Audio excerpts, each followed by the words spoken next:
Hi, I'm Danny. Welcome to my channel. Sorry about the weird light today. There's not much I can do about it, so we're just rolling with it. Today we're going to be looking at r/Let's Not Meet. I waved back at a man. Now I think he wants to hurt me. Every day I walk home from school with my friend because she lives only a little bit away from me, so our routes line up. At the start of the school year, we noticed there was a man usually looking at us from his window while we walked home from school. Found it a little weird, but ultimately didn't think much of it. A few months ago, after the heat of summer died down a bit, he started sitting out on his porch when we were walking by. Usually he would just smile at us. Sometimes I smiled back, but I usually just ignored him. One day as I was walking by his house, he waved to me from where he was sitting. I stopped and waved back at him and told him to have a nice afternoon as I walked past. It felt a little weird because he didn't reply, but eventually I forgot about the whole thing. Once when my mother was at work and I was alone at our house, I noticed him walking past my house several times through my window. I felt very creeped out and uncomfortable. I considered talking to my parents about it just in case, but I ultimately convinced myself he wasn't doing anything wrong, so it didn't really matter. Yesterday I walked home from school alone because I stayed behind with some other kids outside of school for a few hours since we had art club that day, and I didn't want to walk home just to have to come back fairly soon after. I had just bought myself a nice pair of wired headphones with money I'd been saving up for a long time since I don't have a job. I was playing them over one ear as I was walking home. On the way home, there's a public lot with a stable on it that I like to cut through to get into my yard as quick as I can, rather than walking around the property. Sometimes people like to hang around it to meet up, but there wasn't anyone on it that I could see. As I rounded a corner on the stables, someone grabbed the back of my shirt. From the way they were grabbing it, I could see part of their hand. I jerked forward and they grabbed the top part of my headphones. The wire was at the bottom part of my neck and it got stuck for a moment, and I remember feeling like if I couldn't get away, something very bad was going to happen. The wire eventually snapped and I took off running as fast as I could, screaming. They let go of my shirt, and I hopped the half-length fence to our property, and I ran as fast as I could out onto the sidewalk in front of my house because I was worried that I would take too long on the lock if they were following me. By the time I actually got to the sidewalk point, I was crying, and I felt like I was going to collapse because I was so scared. When I looked over my shoulder, I couldn't see anyone, but I kept running until I reached my friend's house in case whoever was there was still around. When I got there, I was in tears, and it took a bit to explain the situation because they couldn't understand me. I tried calling my mother, but she wouldn't pick up the phone. My friend's mom called the police, and they came to check things out. There was nobody at the stables, and they told me that it was likely some kid trying to mess around, but they escorted me home to where my mother was waiting for me anyways. I didn't tell them about the old man because I was worried they would think I was crazy considering he hasn't technically done anything. There's something in my mind that keeps telling me it was him who grabbed me at the stables. When I was walking home from school today, I brought a screwdriver with me in case I needed to defend myself. I also had my friend with me. My mother offered to pick me up from school, but I was worried that if I'd shown how the encounter affected me, then it would make things worse. I also avoided the stables, and my friend made sure I made it to the door. The guy on his porch wasn't there today, and I'm still not fully sure if it's him or not. I feel terrible that my headphones broke, but I can't help but wonder what would have happened if they didn't. I will update if anything else happens. I'm using a spare account in case any personal details not in this post can be found in my main account. Then a couple weeks later, OP posted an update. My stalker still hasn't given up. It's been over a month since this nightmare first started. The man who's been watching me as I come home from school has started walking back and forth to and from the sidewalk in front of my house again. He has done this 3 times since my last post, and every time I've seen it, I've been home alone. I've called my mother to let her know every time he's been around, and we have contacted the police to tell them that he keeps coming by our house, but they haven't been able to do anything except record it since he's never actually stepped foot on our property until recently. Starting this week, I started noticing tapping and scratching sounds from downstairs, starting as soon as it becomes dark. It's been worrying me a great deal, but I've been too scared to look outside until recently because my dogs weren't barking, and they always do if something strange is going on outside. When I finally got the courage to look out, I saw a person hunched over a few feet away from the entrance to our house.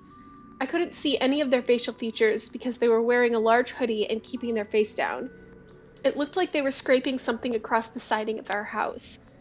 I immediately dialed the police and hid somewhere in case they wanted to break in. As soon as the police arrived, though, the person ran off and was not pursued. I spoke with the police when they started to check things out, but again, nothing could be done as there wasn't any proof that anything had even happened at all, besides them seeing him run off.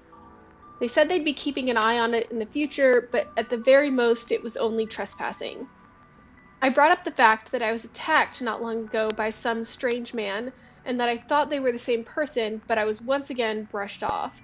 The police said it was possible, but without any actual evidence that they were the same person, nothing could be done, since I couldn't accurately recognize the person outside my window, and I also wasn't seriously hurt. I don't know what kind of evidence is needed to do something about someone stalking a minor who's home alone, but apparently I didn't have it. This morning, a small brown package was left on the doorstep, and in it were pieces of electronic parts that I did not recognize, and plastic shards with the crumpled newspaper at the bottom, and a note that said, "Sorry," with a frowny face at the top. My mother notified the police, and again, they said they'd just keep an eye out for anything suspicious. I feel like they're not doing anything, and that they won't do anything until I'm seriously hurt or worse. I took some advice from some previous comments, and I now keep glitter spray with me when I walk home from school, along with my screwdriver and a knife in my room just in case someone breaks in. But I can't do anything else, and I'm not confident at all that I could win a fight against a fully grown man. I'm worried about what will happen in the future, and I don't even feel safe in my own home, even when the doors are locked, and I check every possible place someone could be waiting for me before settling down, but I don't think that's enough. Any advice is welcome. More than anything, I just want him to leave me alone. That's rough. Unfortunately, yeah, I don't know what the police could really do. They could question the neighbor, but all the neighbor has to do is lie. I've heard it said that oftentimes police don't really prevent crimes, they just respond to crimes that have been committed. But I really feel for you. This sounds like a really uncomfortable situation. And unfortunately, I don't have any advice. Just good luck. Try to be safe. I was stalked and nearly kidnapped at 13 years old. I was always an extremely small and sickly child. I looked young for my age. My family and I lived out of town, about 8 miles out. Our little community was next to a highway. The school bus would drop me off 2 blocks away from home. One day, I noticed a red truck following slowly behind me. So slow, I figured they were just looking for a house or something. I ignored it and walked back to my house. That was the end of that. Consistently, this truck would follow slowly behind me. After a couple of days of this, I walked into my house, I was always the first one home, and looked out the window. Inside was an older man and a black lab. He was staring at me, idling inside his truck. Then he pulled away. I decided enough was enough. I told my parents. Of course, my sister was quick to jump in that I was lying. I had a habit of telling stories, but my mom thankfully believed me. She drove me to the bus stop the next morning. The red truck was there, across the street at the gas station, pointing toward the bus. I got on the bus, and my mom decided to drive around the truck. She described the scene. The man was disheveled and dirty, hunched over in his seat, just staring at the bus. His license plates were caked in mud, so she couldn't make them out. It freaked her out so much that she called the police and the school. I went to school and was quickly pulled into the office. The man had been spotted at the school, waiting in his truck. That day I rode the bus home. This time, the truck was parked alongside the street. I would have to walk past this man's driver's side door to get home. I debated, considering running for it. Apparently, this man was getting desperate now that he was spotted. A police car showed up, and I talked to the policeman. They went out to talk to the man. He quickly pulled away from the curb and took off down the highway. Never saw him again, and I don't believe he was ever caught. Because of this experience, I'm extremely guarded and paranoid with my own daughter and her soon-to-be sibling. The world is a terrifying place these days, and children go missing so easily. I don't like to think about if I had been grabbed. I wouldn't be here typing this. My kids wouldn't exist. I was lucky, many children aren't. So, stranger with ill intentions, let's not meet. I can't imagine being 13 and having to deal with that. That's really rough. Um, but it's not always stranger danger. Don't they say it's like 90% of kidnappings happen by someone that the child knows? So, um, not saying don't be wary of strangers. I'm saying be scared of everything, I guess. I was almost cooked alive.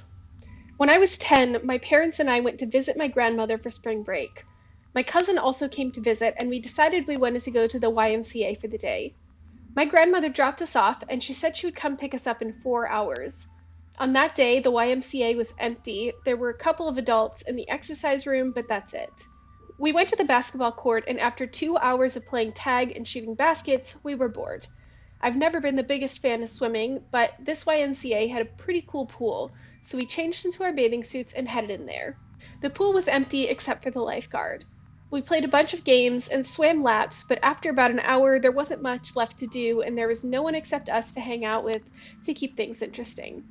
So we decided to play a game of seeing how long we could hold our breath underwater. We stood in the shallow end near a clock on the wall so we could time ourselves. Instead of fully submerging, we just stuck our heads face down in the water. We did this a couple of times and I was winning. On our last round, I felt a tap on my shoulder. I figured it was my cousin giving up and telling me that I had won. But instead, it was the lifeguard who told me to knock it off or she was going to have to ask us to leave the pool. Since we were tired of being in the pool, we figured we would get out, get dressed, and go back to the basketball court until my grandmother picked us up. We only had an hour left anyways, and the water was freezing. As we got out, the lifeguard stopped us and asked us if we wanted to go into the sauna to warm up and dry off. The sign said 18 years or older, so of course we were super excited that she allowed us to do that. She walked us to the sauna and unlocked the door. The door was glass and the interior was made entirely out of wood. Inside, above the door, there was a clock, probably to make sure you were not in there for an unsafe amount of time. The lifeguard stand was adjacent to the sauna, but if you looked at the door, you could clearly see it. She followed us in and went over to the thermometer encased in plastic and unlocked it so she could crank up the heat. I figured that she must have to turn it on each time, so I didn't think anything of it. Both my cousin and I were very short girls, and so we couldn't see the temperature that was just printed on the thermometer knob, but I knew she was turning up the heat. Then she left and shut the door behind her. I thought I saw her lock the door too, but I thought to myself, why would she lock the door when we might want to get out? I checked the clock and decided that we should get out in 10 or 15 minutes. It was already plenty warm in the sauna, but now the room was blazing. It felt nice because I was so cold from the pool. After about 15 minutes, it was starting to get a little bit too hot, and my cousin agreed that we should leave so we could get dressed. I went to turn the knob of the door, but it wasn't budging. I thought maybe it was jammed, so I shook it, but it still wasn't opening, and then I let my cousin try. She couldn't get it open either. We figured the lifeguard would be back in a couple of minutes, so we sat back down and waited. The room was getting hotter now too, and I really wanted to leave. I got up and started banging on the door and shaking/twisting the knob, trying to get the lifeguard's attention. My cousin got up and joined me. We started screaming at the top of our lungs for her to let us out, but she just stared straight ahead. I don't think there's any way she couldn't have noticed or heard two little girls banging and kicking the door, screaming. Now, we had been in there for about 25 minutes. It was so hot in the sauna that it hurt to breathe. It felt like my lungs were on fire. My eyes and skin were burning. We sat back down and put our towels over our heads because they were still a little damp and it made it easier to breathe. I was so worried about my cousin as she is a couple of years younger than me.